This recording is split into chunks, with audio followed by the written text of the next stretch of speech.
Shalom, shalom, que le Seigneur vous bénisse abondamment. Nous sommes encore très heureux de nous retrouver ce soir encore à notre rencontre entre les mains du Seigneur. Que le Seigneur vous bénisse et que sa grâce repose sur vous. Et nous prions que ce jour soit un temps encore de visitation, un temps de grâce, un temps de bénédiction. Et que le Seigneur se souvienne toujours de vous, car le Seigneur est bon, le Seigneur est fidèle, le Seigneur guérit, le Seigneur protège, le Seigneur restaure. Et c'est une bénédiction d'être dans la présence du Seigneur. Et je prie que tous vous soyez édifiés. Alléluia. Que le Seigneur vous garde et qu'il vous préserve. Nous allons ensemble prier le Seigneur et lui confier ce moment. Demander qu'il vienne nous guider. Demander qu'il vienne nous soutenir.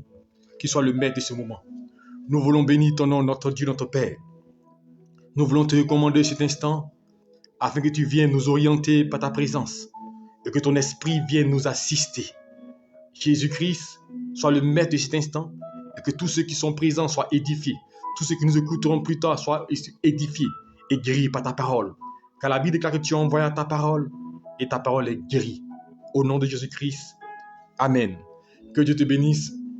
Hier, nous avons parlé d'un sujet très important. Nous avons parlé c'est la bénédiction de l'Éternel qui enrichit.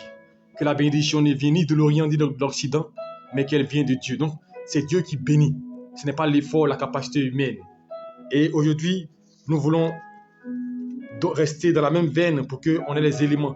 Si la bénédiction vient de Dieu, si c'est Dieu qui bénit, alors il y a des choses que nous devons faire pour attirer la grâce de Dieu sur nous. Alléluia. C'est pourquoi ce soir, nous parlerons de comment attirer la grâce de Dieu sur soi. Parce que c'est Dieu qui bénit. Mais pour que Dieu bénisse, il y a une attitude, il y a un comportement que nous devons avoir. Et ce soir, c'est de ça que nous allons parler. Alléluia. Et comment attirer la grâce et la faveur de Dieu sur soi. Et pour ceux qui ont vu le thème, il dit l'adorer malgré tout. Et nous verrons aussi d'autres éléments. Notre passage de base va se trouver dans le livre de Actes chapitre 20 que nous allons à lire. Je prends Actes chapitre 20. Je veux que tu m'écoutes attentivement afin que tu sois édifié par la parole du Seigneur.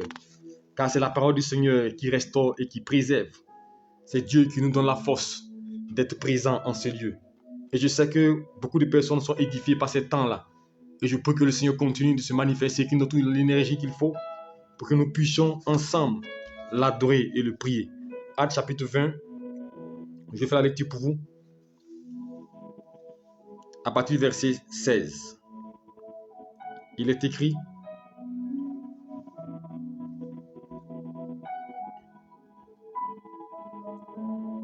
Paul avait résolu de passer à Éphèse sans s'y arrêter, afin de ne pas prendre le temps en Asie, car il se hâtait pour se trouver, si cela lui était possible, à Jérusalem le jour de la Pentecôte. Amen.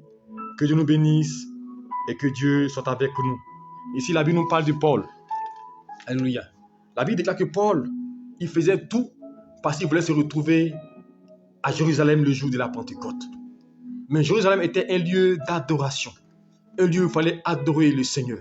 Un lieu où il fallait chercher la face de Dieu. Or, l'apôtre Paul subissait beaucoup de situations, subissait beaucoup d'épreuves, mais le but qui l'animait, c'est adorer le Seigneur. Quand vous voyez tout ce par quoi il est passé, ce qu'il a subi, il pouvait se décourager pour dire, mais je dois abandonner, je dois laisser tomber. Mais il dit non, il faut qu'il se trouve, alléluia. Il dit, il faut que je sois le jour de la Pentecôte. Il se hâtait. Est-ce que tu te hâtes pour aller adorer le Seigneur? Il se hâtait, alléluia, parce qu'il fallait qu'il soit le jour J à Jérusalem pour adorer le Seigneur. L'adorer malgré tout. Première chose, pour attirer la grâce de Dieu. Premier élément, pour attirer la faveur de Dieu sur nous. Pour que la bénédiction de Dieu s'arrête sur ta vie, tu dois l'adorer malgré tout.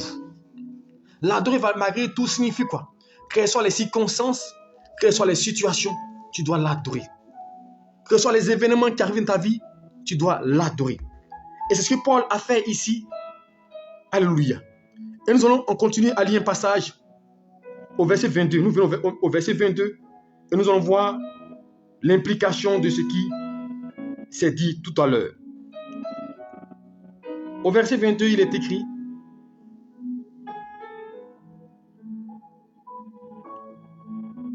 et maintenant, verset 22, écoutez, et maintenant, voici lié par l'Esprit, je vais à Jérusalem, ne sachant pas ce qui m'y arrivera. Seulement, de ville en ville, l'Esprit m'avertit que des liens et des tribulations m'attendaient. Mais je ne fais pas pour moi-même aucun cas de ma vie comme si elle m'était précieuse, pourvu que j'accomplisse ma course avec joie et le ministère que j'ai reçu du Seigneur, d'annoncer la bonne nouvelle de la grâce de Dieu. Et maintenant, voici, je sais que vous ne me verrez plus mon visage, vous tous au milieu desquels j'ai presque passé à prêcher le royaume de Dieu. Donc ici, l'apôtre Paul, il dit, il faut que j'aille à Jérusalem pour adorer le Seigneur le jour de la Pentecôte. Il faut que j'aille là-bas. Et ici, il dit, il fait un discours. Il dit, voici lié par l'Esprit, je vais à Jérusalem. Je ne sais pas ce qui m'y attend. Je ne sais pas ce qu'on me réserve là-bas. C'est vrai qu'auparavant, quand je marchais, Dieu me prévenait que si j'allais dans telle ville, j'allais subir telle attaque, telle situation. Mais là, je ne sais pas ce qui m'attend. Mais je veux quand même aller pour adorer le Seigneur. L'adorer malgré tout. Chrétien, l'une des choses que Dieu aime, ce qui touche le cœur de Dieu, ce qui amène Dieu à porter regard sur une personne, c'est quand Dieu sait que tu es prêt à l'adorer malgré tout. Malgré ta situation, malgré les événements qui environnent ta vie qui peuvent sembler difficiles, tu es toujours prêt à l'adorer, toujours prêt à le chercher, toujours prêt à le louer, toujours prêt à le célébrer, l'adorer malgré tout. Alléluia. Et lorsque vous adorez Dieu malgré tout, Dieu est prêt à vous visiter par sa parole. Nous voulons voir la grâce de Dieu, nous voulons voir la bénédiction de Dieu sur nos vies, mais est-ce que nous sommes prêts à l'adorer malgré tout? Alléluia. La Bible nous parle de quelqu'un, Daniel. Ils ont lu ce passage-là, vous allez comprendre. Voici un jeune homme que Dieu a appelé. Voici un jeune homme qui avait la grâce de Dieu sur lui. Et il est arrivé en captivité, en déportation. Et là-bas, Dieu va l'utiliser pour être un instrument de gloire, un instrument de faveur. Il va être reçu par le roi. Il va être dans les bonnes conditions. Il va être à l'aise. Beaucoup de gens, quand Dieu commence à ouvrir des portes dans les vies, quand Dieu commence à les bénir, ils prient le Seigneur, ils adorent le Seigneur, ils glorifient le Seigneur. Quand les gens sont l'objet d'une bénédiction, l'objet d'un miracle, ils adorent le Seigneur, ils célèbrent Dieu. Quand tout va bien, on prie le Seigneur, nous sommes contents d'adorer le Seigneur. Mais là, Dieu, oui, il est content qu'on nous l'adore quand tout va bien, c'est vrai. Mais ce qui va attirer la faveur de Dieu sur nous, c'est quand Dieu va voir que, quelles soient les circonstances, tu es prêt à le louer. Et nous avons lu un passage dans Daniel chapitre 6. Daniel chapitre 6, verset 10. Écoutez très bien. Daniel 6, 10. À partir du verset 10. Lorsque Daniel eut su le décret, lorsque Daniel sut que le décret était écrit, il se retira dans sa maison où les fenêtres de la chambre supérieure étaient ouvertes dans la direction de Jérusalem. Et 3 fois par jour, il se mettait à genoux, il priait, il louait son Dieu comme il le faisait auparavant. J'ai seulement une portion du verset. Ici, de quoi il s'agit? La Bible déclare que Daniel était dans un pays qui n'était pas le sien. Et eux, ils avaient une adoration. Et comme Daniel, Dieu l'élevait, comme Daniel était aimé par le roi, des gens vont comploter pour porter atteinte à la vie de Daniel. Et ils ont compris que Daniel était un homme de prière, un adorateur du Seigneur. Alors ils vont voir le roi pour dire au roi, Daniel 6, verset 18, c'est ça? À partir du verset 10. Ils vont dire au roi, signe un décret à partir de maintenant là, dans le royaume que personne n'adore le Seigneur à part toi. Si on adore un Dieu, c'est le Dieu que nous adorons ici, le Dieu de notre nation. Alors que les gens savaient l'adoration de Daniel. Alors ils vont signer un décret pour toute personne qui serait susceptible d'adorer un autre Dieu, à part le Dieu de ce royaume, sera livré au lion, sera tué. Et Daniel va prendre connaissance du décret. Il va prendre connaissance de la mesure qui a été prise. Alléluia. L'adorer malgré tout. Daniel a su cela. Mais il n'a pas abdiqué, il n'a pas renoncé. La Bible déclare que pendant 3 jours, matin, soir, midi et soir, il priait le Seigneur, il louait le Seigneur, il adorait le Seigneur. Alors qu'il y avait un décret qui était pris pour l'empêcher d'adorer. Nous devons apprendre à adorer Dieu, quelles soient les circonstances qui entourent nos vies. Apprendre à bénir le Seigneur, apprendre à le louer, apprendre à l'adorer. Les chrétiens, nous louons Dieu quand tout va bien. Nous louons Dieu quand nous sommes l'objet d'un miracle. Nous louons Dieu quand nous sommes l'objet d'une bénédiction. Tu veux avoir la grâce de Dieu, apprendre à le louer quand tout va mal. L'adorer malgré tout. L'adorer malgré tout. Que j'ai à manger, que je n'ai pas à manger, que j'apprenne à adorer le Seigneur. C'est ce qui attire la grâce de Dieu sur une personne. Quand Dieu voit que ta vie n'est pas liée à ce qu'il fait pour toi, n'est pas liée aux actions qu'il accomplit dans ta vie, quelles que soient les circonstances, tu es prêt à l'adorer, Dieu ouvre des portes grandes dans ta vie parce que Dieu sait qu'il peut compter sur toi. L'adorer malgré tout. Beaucoup de personnes n'adorent pas le Seigneur parce que Dieu n'a pas accompli encore des choses dans leur vie. Beaucoup de gens ne témoignent pas de la grâce de Dieu parce qu'ils n'ont pas encore des millions. Non, frère, non, sœur, apprendre à l'adorer. Que tu n'es rien. Il y avait un décret, mais d'aller le prier le Seigneur. Il y avait un décret, on pouvait l'atteindre, on pouvait le détruire, on pouvait le tuer. Mais il dit, il faut que j'adore Dieu malgré tout. Il faut que je prie le Seigneur malgré le décret.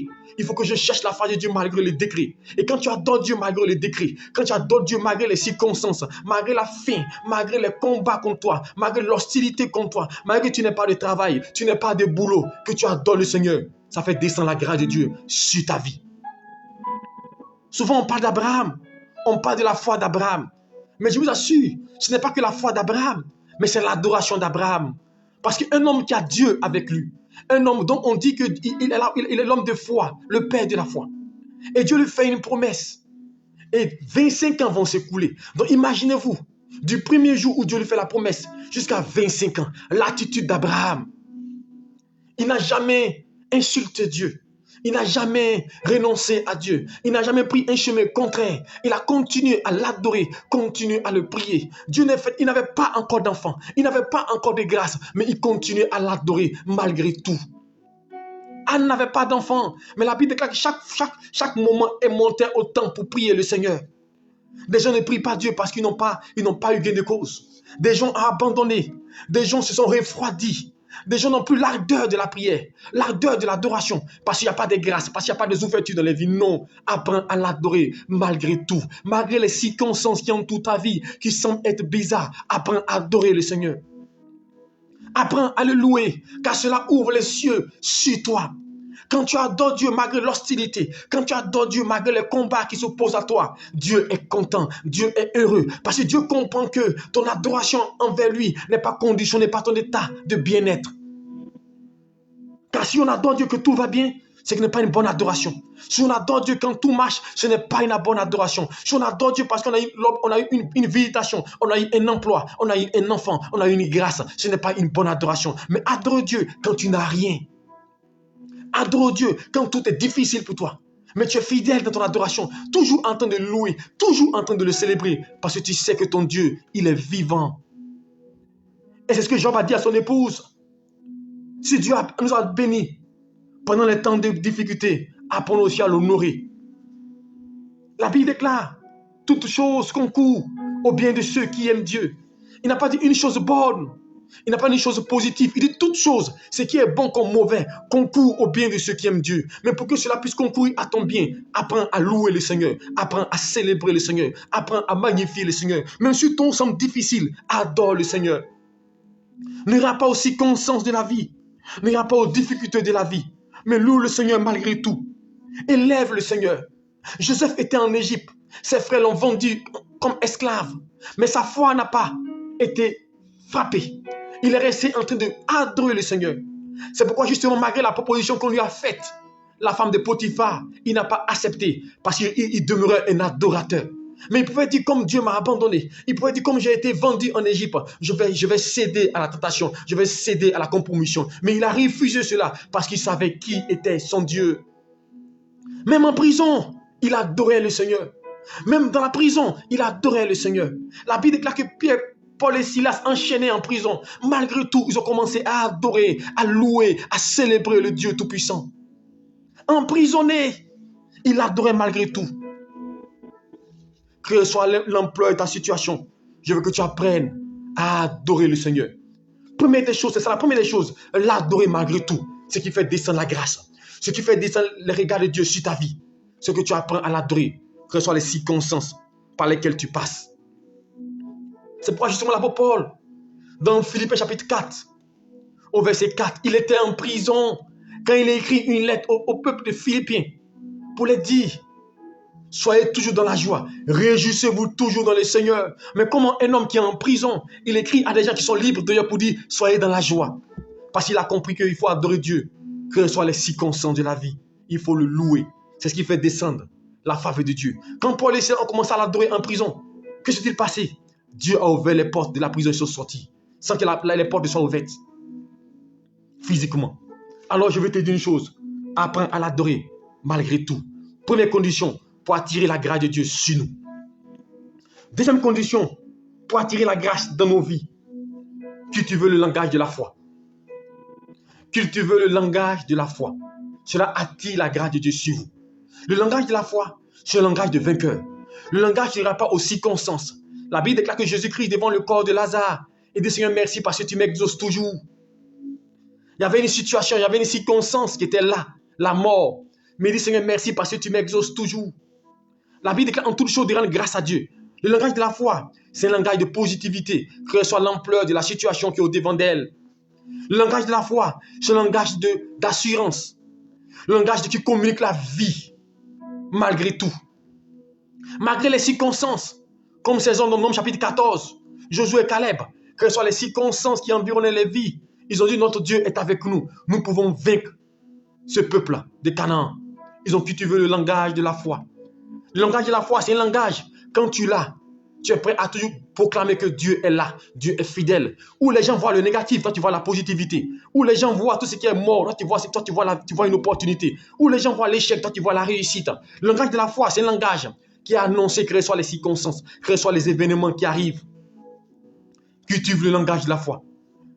Même si l'ampleur des situations peut présager à quelque chose de négatif, mais dis-toi une chose: je vaincrai et je réussirai. Comme David devant Goliath, il a cultivé le langage de la foi. Quand Goliath lui a dit: je vais donner ta chair à manger aux corbeaux, aux animaux, aux oiseaux, David lui a dit: tu viens contre moi avec l'épée de javelot, mais moi je viens contre toi avec l'Éternel des armées. Et je donne ta tête. Il dit: je vais couper ta tête. David montre ça, le langage de la foi.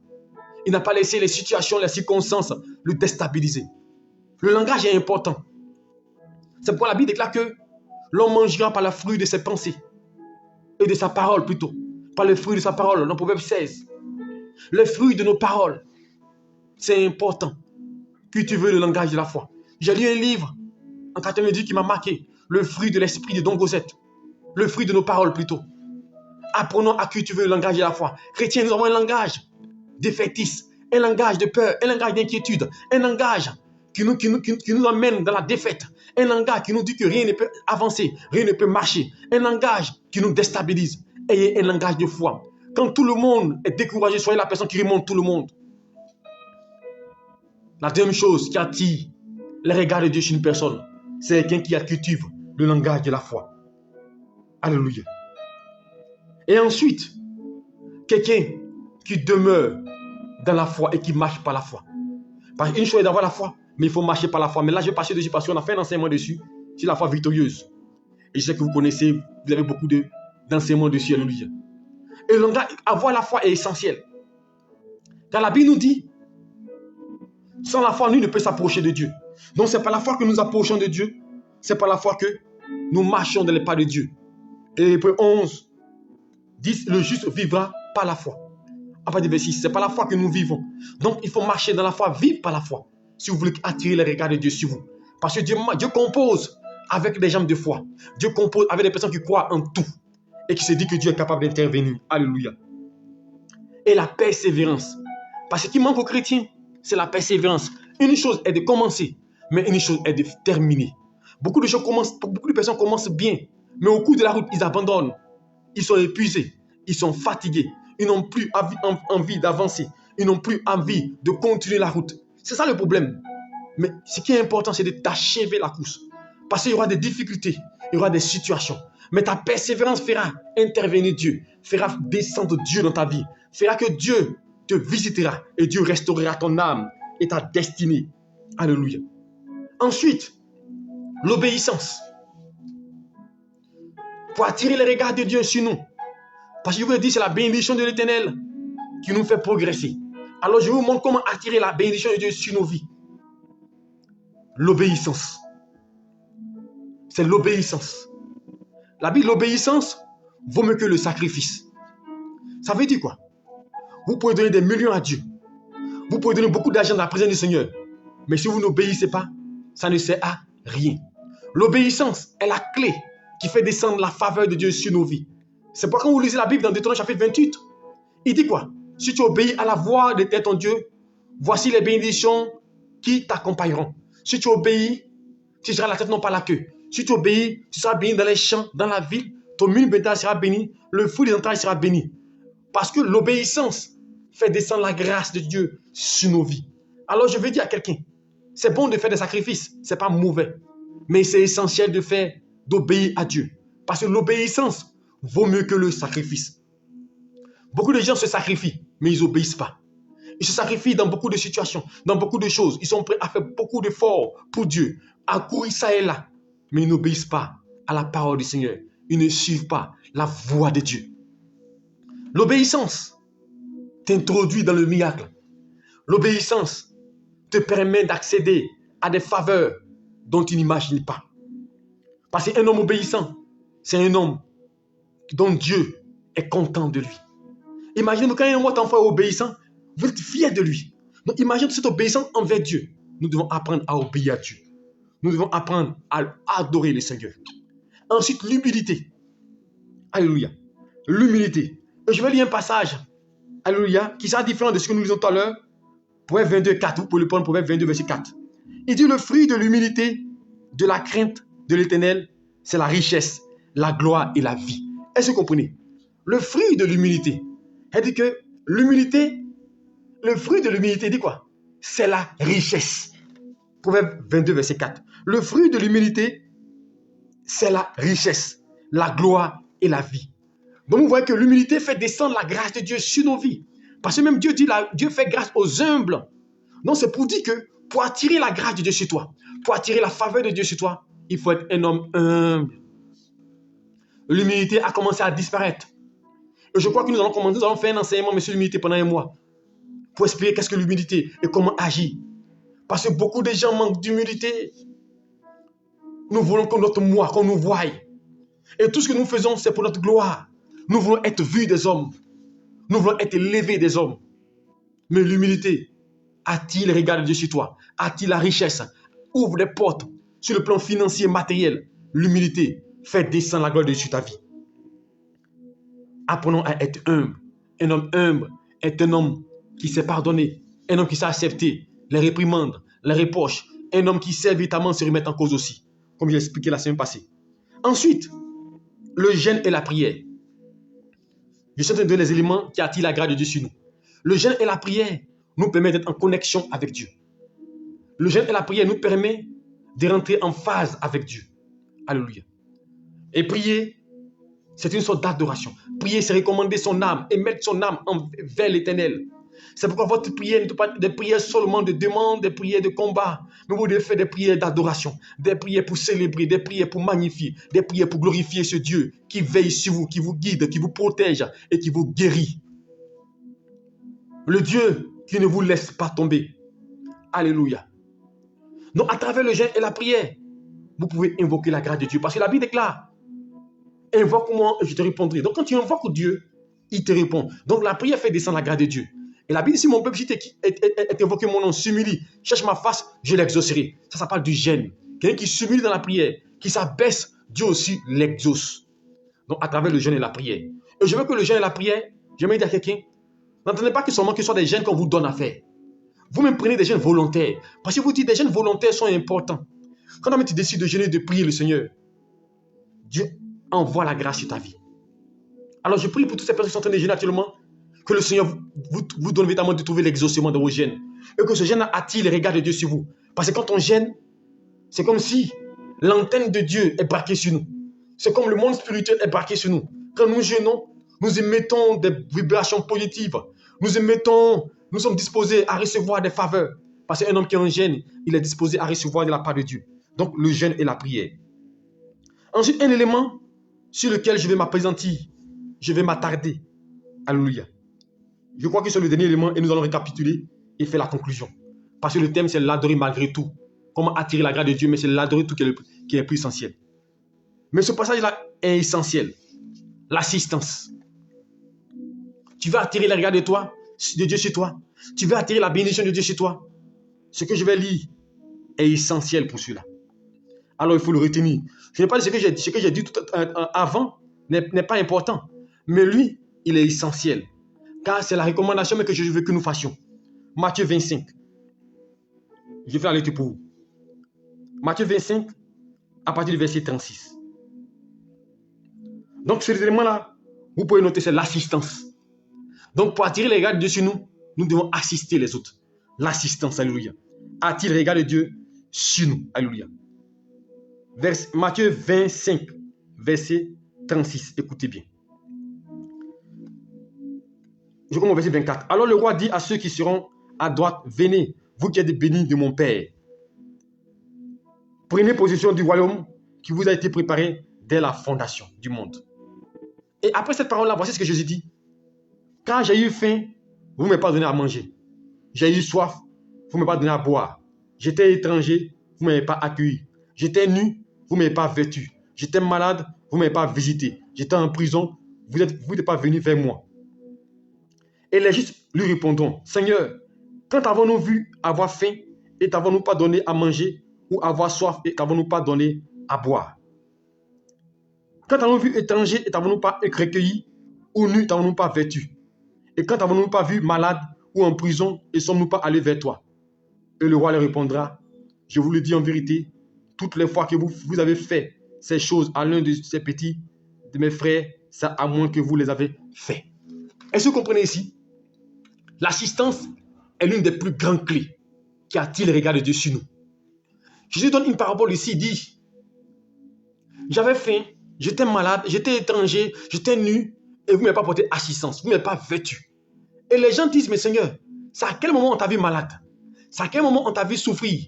C'est à quel moment on t'a vu avoir faim? Et puis on t'a pas apporté assistance. Et Jésus leur dit, toutes les fois où vous n'avez pas fait cela pour un de mes enfants, c'est à moins que vous ne l'ayez pas fait. Donc, toutes les fois où tu n'as pas apporté assistance à quelqu'un, tu n'as pas aidé un enfant de Dieu, tu n'as pas soutenu quelqu'un pendant que tu avais l'occasion de le faire, c'est à Dieu que tu ne l'as pas fait. Donc, tu as manqué une grâce. Alléluia. Et je continue. Il dit, quand j'ai eu faim, vous ne m'avez pas donné à manger. J'ai eu soif, vous ne m'avez pas donné à boire. J'étais étranger, vous ne m'avez pas recueilli. J'étais nu, vous ne m'avez pas vêtu. J'étais malade en prison, vous ne m'avez pas visité. Je viens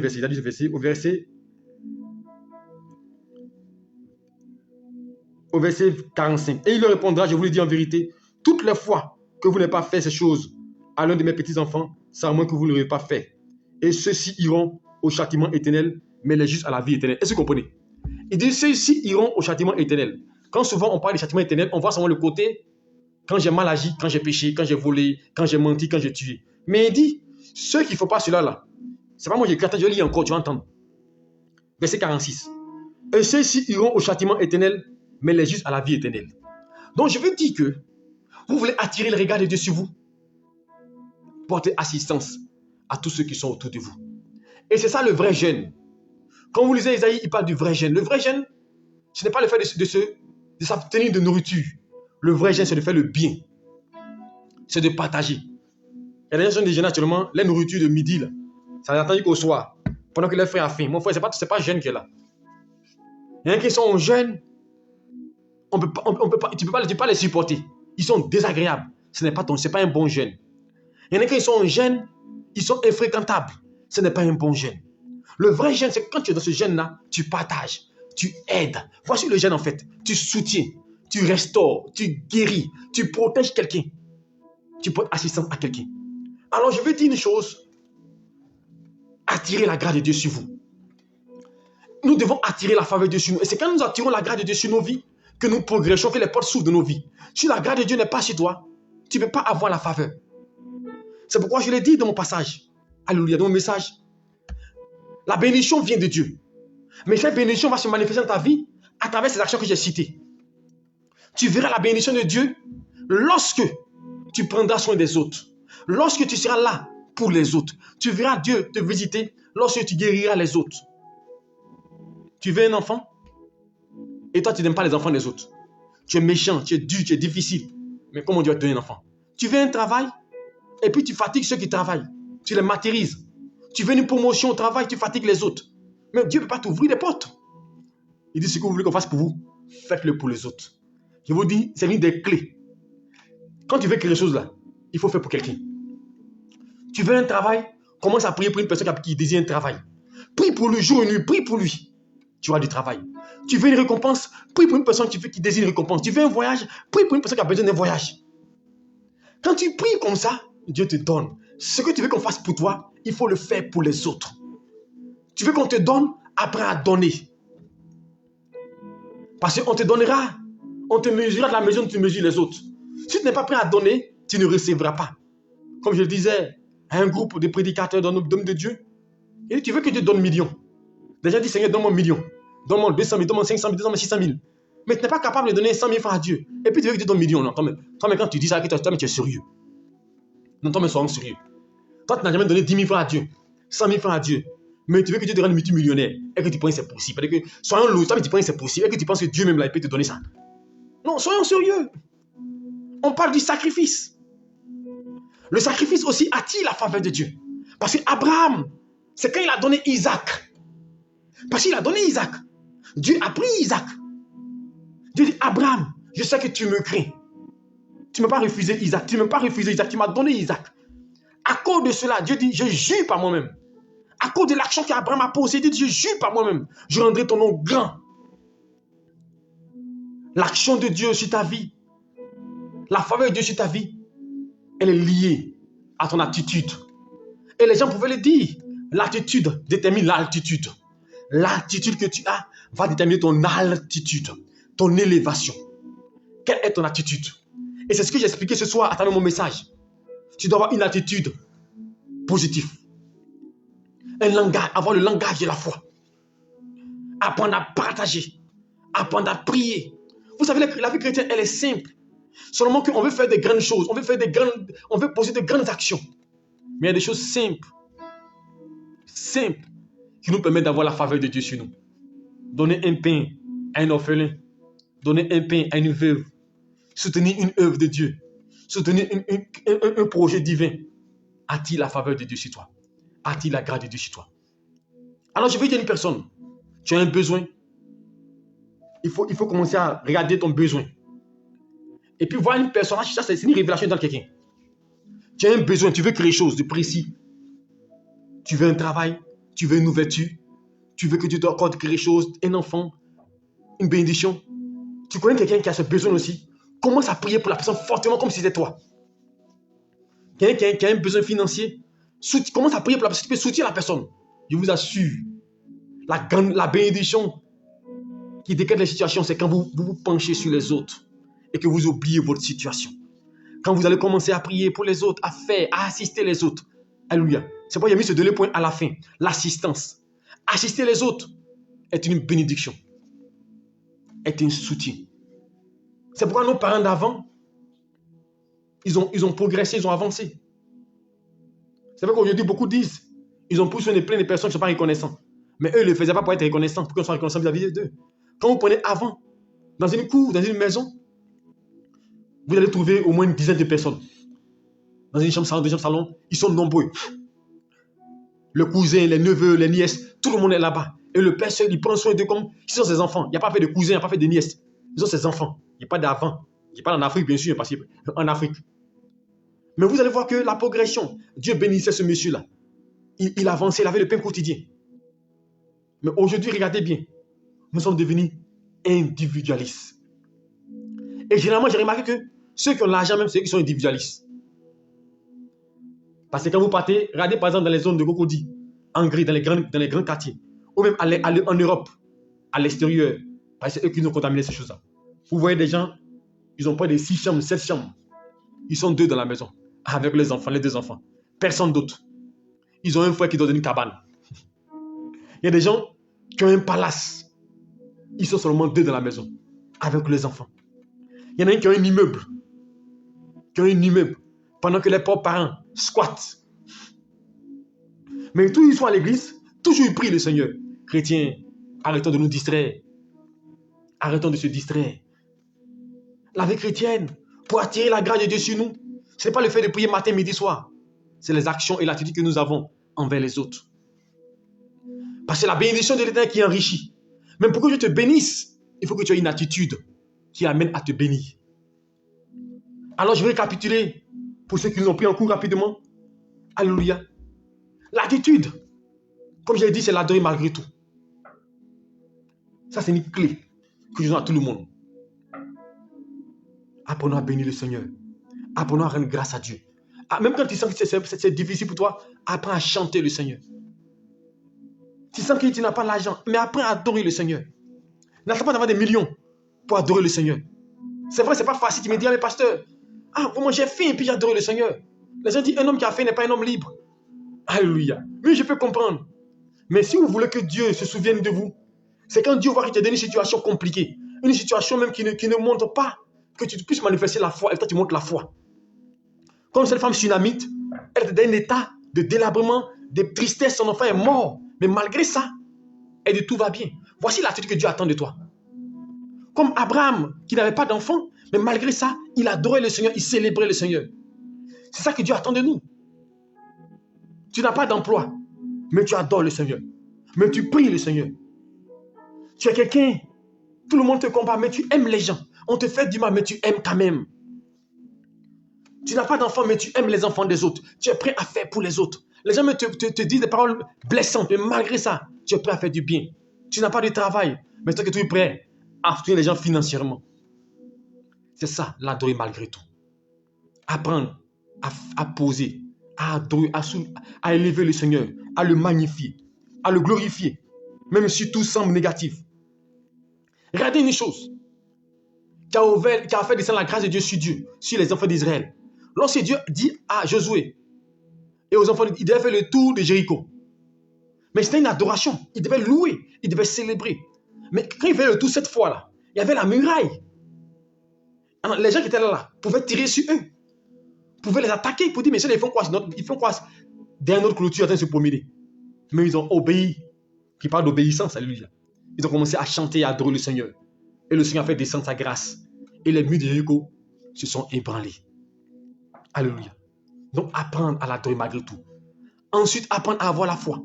À cultiver le langage de la foi. Avoir la foi, cultiver le langage de la foi. À persévérer. Et à apprendre, j'oublie une chose, à faire des offrandes volontaires. L'offrande volontaire, c'est l'offrande qu'on ne te demande pas de faire. Mais comme tu sens le besoin de le faire, ça attire la grâce et la faveur de Dieu sur vous. Alléluia. L'offrande volontaire, c'est l'offrande qui vient de ton cœur et qui t'amène à amener Dieu à agir dans ta vie, à se souvenir de toi et à te relever. Alléluia. Quand tu fais l'offrande volontaire, ça ouvre les portes dans la vie, dans ta vie. Parce que l'offrande fait descendre la grâce, fait descendre la faveur dessus toi, parce que c'est un sacrifice. Alléluia. C'est pourquoi il est important de poser des actions qui sont importantes. Mais je vais dire aussi à quelqu'un, s'aimer là où ça produit. Ce n'est pas toutes les terres qui produisent. Je ne parle pas de l'onction mais la grâce de Dieu sur quelqu'un, non. Je parle de Dieu qui t'envoie. Et je le disais à un de mes fils, qui est une autorité en Côte d'Ivoire, l'année passée, je lui ai dit, il faut que ton offrande ait de l'impact. Il faut que l'offrande que tu fais puisse aider quelqu'un. Souvent, il y a des offrandes qui sont bonnes mais qui n'aident pas. Je donne un exemple. Si vous prenez 10 millions, vous pouvez le donner au premier ministre de la Côte d'Ivoire. C'est une offrande, c'est bien, il vous dira merci. Vous serez dans ses bonnes grâces. Mais est-ce que vous pensez que cette offrande-là peut attirer une faveur de Dieu sur vous? Peut-être un peu. Parce que vous avez posé une action. Celui qui sème reçoit. Mais quand vous prenez les 10 millions et que vous rentrez dans l'orphelinat et que vous le donnez, regardez la différence. Quand on parle des terres, en fait, c'est ça. Parce qu'eux, ils sont dans un besoin. Il faut que votre offrande réponde à un besoin. Quand votre offrande répond à un besoin, ça attire la grâce de Dieu sur vous. Est-ce que vous comprenez? Mais quand une offrande ne répond pas à un besoin, la grâce est limitée.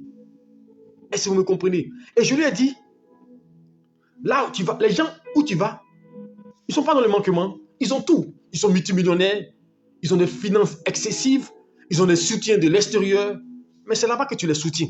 C'est là-bas que tu les aides. Mon fils, c'est une autorité de la place. C'est là-bas que tu les soutiens.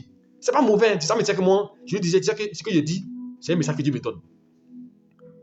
Mais quand tu fais ça, le retour n'est pas assez fort. Mais je lui ai dit, regarde, un homme de Dieu qui souffre, qui a besoin d'une baffe, qui a besoin d'un piano, qui a besoin d'un terrain qui est à côté.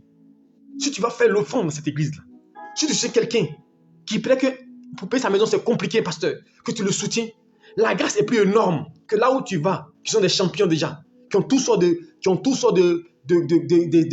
hommes bénis dans l'église. Ils ont toutes sortes de fonctionnaires. Ils reçoivent des grands dîmes de 1 million, 2 millions, 3 millions. Et des gens ne reçoivent pas dîmes de 5 000.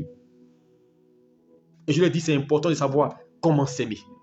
Parce que souvent, il y a des gens qui disent, mais je sème, je donne, mais je ne reçois pas. Est-ce que ton offrande répond à un besoin? Et c'est là où tu donnes, ils sont dans le besoin de ce que tu fais. Souvent, c'est quoi? C'est un surplus.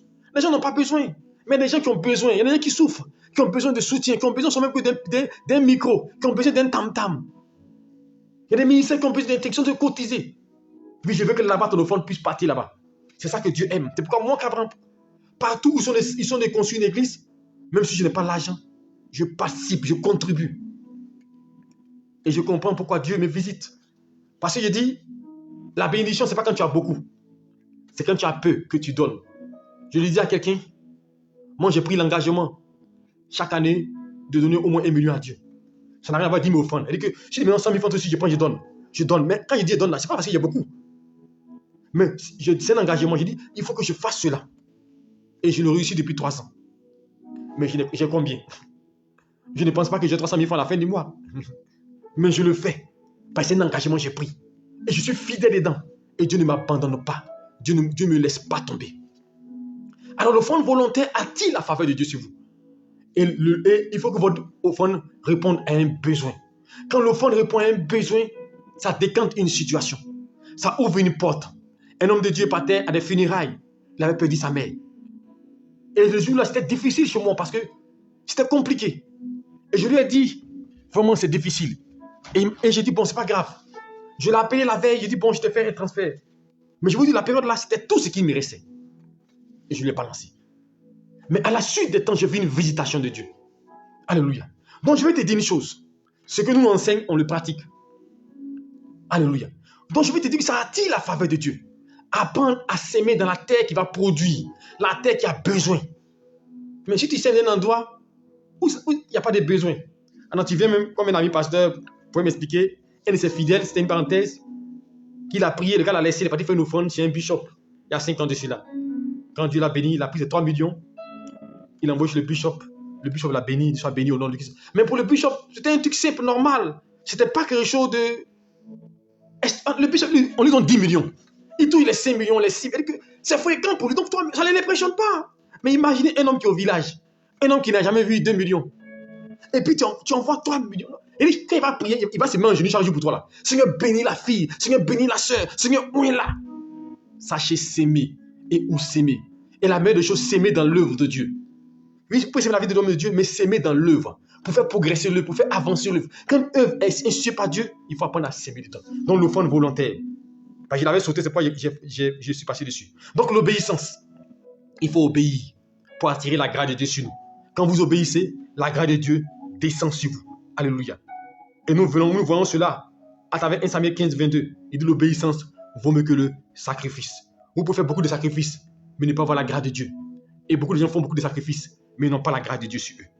Ensuite, le jeûne et la prière, comme je disais. D'abord, l'humilité. Je vous dis, l'humilité, c'est la richesse. Proverbe 22, 4. L'humilité, c'est la richesse et la gloire. Donc, apprenez à manifester l'humilité, à être humble, à être effacé et élever les autres. L'humilité, c'est le fait de mettre Dieu au sommet, d'élever Dieu et de voir l'autre comme étant supérieur à toi. Alléluia. Même quand il ne le serait pas. Considérer l'autre, les intérêts de l'autre. Alléluia. Donc, l'humilité. Ensuite, le jeûne et la prière. Apprendre à prier. Alléluia. Mais ça, c'est en dernière position. Alléluia. Accomplir ce qui est au devant d'abord. Alléluia. Enfin, comme je l'ai dit, l'assistance. C'est par là que j'avais terminé. J'ai récapitulé pour ceux qui nous ont pris en cours. L'assistance. Apprenez à assister les gens. Et Matthieu 25, on a lu. J'étais en prison. Vous ne m'avez pas visité. J'étais malade. Vous n'avez pas pris soin de moi. J'avais faim. Vous ne m'avez pas donné à manger. Il dit, quand vous ne l'aurez pas fait pour l'un de mes enfants, c'est à moi que vous ne l'aurez pas fait. Assistez des gens. Soyez un homme bon, là où vous êtes. Apprenez à faire du bien. Parce qu'un homme qui est enfant de Dieu doit apprendre à faire du bien. Si on la mesure de tes moyens, il ne vient pas te dépouiller totalement. Comme les gens disent, vidéo poche, ça c'est pas Dieu. Vidéo poche, non, non. Si on la mesure de tes moyens, fais du bien. Assiste quelqu'un. Ne tiens pas compte de son comportement. Tu ne fais pas une chose pour plaire quelqu'un. Il ne faut pas aider quelqu'un parce que sa tête te plaît. Mais aide parce que c'est une recommandation de Dieu. Ça va attirer la grâce et la faveur de Dieu sur ta vie. Alors je vais simplement te dire ce soir, apprends à l'adorer malgré tout. C'est le thème central de comment attirer la grâce de Dieu. Apprends à l'adorer malgré tout. Malgré tout ce que tu vis, ce que tu subis, ce par quoi tu passes, apprends à l'adorer malgré tout. Chante-lui des cantiques, adore-le, élève-le, célèbre-le. Même si tu n'as pas accompli ce que tu désires, ce que tu veux, si tu n'as pas encore reçu ton exaucement, tu n'as pas encore reçu ton miracle, tu n'as pas encore reçu une bénédiction de Dieu, apprends malgré ça quand même à l'adorer malgré tout. Et ton Dieu te sauvera. Que Dieu te bénisse et que sa grâce repose sur toi, shalom en toi. Nous allons prier, le Seigneur nous aide. Comme j'ai dit, l'attitude nous permet de pouvoir évoluer et avancer. Et l'attitude crée l'altitude. Tu vas dire, Seigneur, qu'il façonne ton comportement pour qu'il soit malléable entre ses mains, que tu puisses agir bien. Parce que je vous dis, de ce temps-là, Dieu me donne des messages qui vont toucher le cœur, des messages qui vont disposer le cœur à servir Dieu. Parce que nos cœurs, on fait de grandes choses, on donne beaucoup de moyens, mais nos cœurs sont loin de Dieu. Et le but de ces enseignements-là, c'est de vous amener aux choses élémentaires, aux choses simples qui pourraient attirer la faveur de Dieu sur vous. Et ces choses simples-là, c'est ça que je vais enseigner. Alléluia. Alors tu vas pour dire, Seigneur, voici mon cœur. Sonde-moi et brise-moi. Donne-moi de bien agir, de bien marcher dans ta volonté et de faire ce que tu veux, d'apporter assistance à une personne qui souffre, d'apporter assistance, d'être humble, de marcher selon toi, d'obéir à ta parole et de suivre ta voie. Parle au Seigneur, je vous aide. Nous voulons te rendre grâce, notre Dieu, notre Père, et te dire merci. Je veux élever ton nom, Père, et te rendre grâce pour ta fidélité. La Bible déclare que ceux qui se confient en l'Éternel ne seront pas confus. Et nous bénissons ton nom pour ce que tu fais dans nos vies. Nous bénissons ton nom pour ta présence. Nous bénissons ton nom pour ton onction. Nous bénissons ton nom parce que nous croyons que tu es là. Et jamais tu ne nous abandonneras. Jamais tu ne nous délaisseras. Tu seras tout le temps à nos côtés. Et en cette soirée, nous voulons te bénir. Nous voulons t'exalter. Nous voulons te magnifier. Je veux te confier mon frère, te confier ma soeur. Que ta grâce, que l'onction de Dieu, que la puissance de Dieu l'environne, qu'elle expérimente la faveur de Dieu. Nous avons vu hier, Seigneur Dieu, que l'élévation ne vient ni de l'Orient, ni de l'Occident, mais elle vient de Dieu. C'est toi qui bénis. Et ce soir, nous avons vu comment attirer la grâce de Dieu. Comment faire pour que Dieu nous bénisse. Et ce que nous avons dit, mon Dieu, que tu imprimes ça dans nos comportements, dans nos actions, mon Dieu, pour que nous puissions bien agir au nom de Jésus-Christ. Et que tout esprit étranger, toute puissance qui n'est pas de toi, soit chassée au nom de Jésus-Christ. Et nous mettons en déroute, mon Dieu, toutes les puissances ténébreuses, mon Dieu Père, qui nous amènent à être méchants, au nom de Jésus-Christ. Bénis quelqu'un, restaure une personne, visite quelqu'un, mon Dieu. Et que Père, tu ôtes, mon Dieu, de son cœur toute pensée négative, mon Dieu, de vengeance, mon Dieu Père. Père, toute pensée, mon Dieu, qui consiste à dire, ils ne m'ont pas aidé, moi aussi je n'aiderai pas. Père, nous devons aider, c'est le but, mon Dieu. Faire ce que Christ a fait. Il nous a montré le chemin. Couvre-les, mon Dieu. Je prie au nom puissant de Jésus-Christ de Nazareth, que tu étends ta main sur les vies. En cette soirée, sur les sommeils, que tu le couvres par ta puissance. Et je menace le dévoreur, je menace l'esprit étranger. Père, accorde à mon frère, à ma soeur ce qu'elle désire, mon Dieu. Et que, Père, son adoration produise des résultats. Au nom de Jésus-Christ, et que les circonstances de la vie, les situations ne l'empêchent pas de te prier, de t'adorer, mon Dieu. Que ce soit les circonstances, donne à mon frère, à ma soeur, de pouvoir te prier et t'adorer, mon Dieu. Que la louange te revienne à toi seul. Couvre-les par ton manteau protecteur et que ton esprit les assiste en tout temps. Et je prie que l'onction de Dieu brille sur les vies, que ta gloire brille sur les vies, que ta grâce brille sur les vies, mon Dieu, et que l'élévation soit les partages. Merci de les visiter, merci de les garder, merci de les protéger. Que la louange te revienne à toi seul. Père, là où se trouve, Père, souviens-toi d'eux, ceux qui ont un besoin particulier, ceux qui ont un besoin particulièrement précis. Visite-les, mon Dieu, et accomplis-les, ce besoin-là. Exauce-les, restaure-les et guéris-les, mon Dieu. Bénis ces personnes-là, mon Dieu, qui marchent ta parole et qui suivent ta voix. Au nom puissant de Jésus-Christ. Amen. Que Dieu te bénisse et que sa grâce repose sur toi. Shalom à toi. Écoute encore ce message. Le message d'hier et d'aujourd'hui sont liés. Alléluia. Et hier, j'ai dit l'élévation ne vient ni de l'Orient, ni de l'Occident, ni de ton intelligence, mais c'est Dieu qui bénit. Et ce soir, je te dis, comment attirer la grâce de Dieu sur soi. Alléluia. Ils ont des éléments pour faire descendre la grâce de Dieu. Parce que c'est les éléments là qui vont faire que Dieu va te bénir à cause de ton attitude. Donc, il y a une bonne attitude. Que Dieu te bénisse. Demain, 5h30, nous serons là encore pour prier le Seigneur. Et nous allons encore déclarer des paroles prophétiques sur nos vies. Et le Seigneur nous visitera. Donc, c'était 5h30 demain. Soyons encore au rendez-vous. Demain, c'est 20h30. Demain, c'est école de délivrance. Demain, c'est enseignement sur la délivrance. Alléluia. Ce n'est pas 21h. Demain, c'est 20h30. Shalom à vous. Dieu vous bénisse. Invitez d'autres personnes à nous rejoindre afin que nous puissions prier ensemble. Soyez bénis. Envoyez vos sujets de prière, inbox, par message. Et les matins, nous pourrons aussi les confier et nous pourrons prier pour ces sujets de prière. Que Dieu vous bénisse et que vous garde. Je vous salue tous dans le nom de Jésus-Christ. Et que les bonnes nouvelles vous visitent. Que des bonnes nouvelles arrivent, des témoignages arrivent. Et que le mois d'avril qui arrive, je dis c'est un mois de visitation. Je vous annonce que le mois d'avril, beaucoup de gens auront des témoignages. Le mois d'avril, il y aura des grâces illimitées qui vont se manifester, se matérialiser. Bonne nuit à vous et que Dieu vous garde demain 5h30. Au nom de Jésus-Christ. Amen.